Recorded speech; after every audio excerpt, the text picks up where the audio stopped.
3 નંબરમાં કમળના નિશાન ઉપર ડોક્ટર રેખાબેન ચૌધરીને જંગી બાજુથી વીજળી બનાવો એ અભ્યર્થના છે તમારી જોડે. રેખાબેન શિક્ષિત મહિલા છે, આપ સૌ પણ શિક્ષિત છો, બધા જાણકાર છો, મેથેમેટિક્સમાં પ્રોફેસર છે, પીએચડી થયેલા છે. તો એવા બેન જ્યારે તમને મળતા હોય અને ક્યારેક પણ તમારે મોટાભાગે સંસદ સભ્યનું ન કામ મળે પણ સંસદ સભ્યનું કામ મળે તમે ખાલી એમ કહો, સામાન્ય માણસ જઈને એમને એમ વાત કરે કે હું બનાસ પરિવારની છું, તો તમારા પ્રત્યે લાગણી હોય કે ના હોય એમને બનાસ પરિવારનું નામ સાંભળે તો આપણી દીકરી માટે બધા મહેનત કરો. બધા મહેનત કરશો. બધા બે આ વિચારે સમજણ આપો કે હું 25 વાર વોટ અપાવીશ અને હું પોતે પણ મતદાન કરીશ.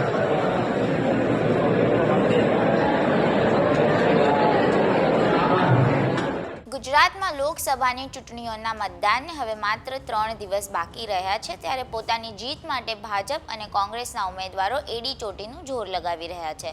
આ દરમિયાન ગેનીબેને 3 મેના રોજ એક્સ પર વિડીયો ક્લિપ સાથે એક પોસ્ટ શેર કરી છે, જેમાં બનાસ મેડિકલ કોલેજને રાજકીય અડ્ડો બનાવી લોકશાહીનું ખૂન કરવામાં આવ્યું હોવાનો ભાજપ પર તેમણે આરોપ મૂક્યો છે.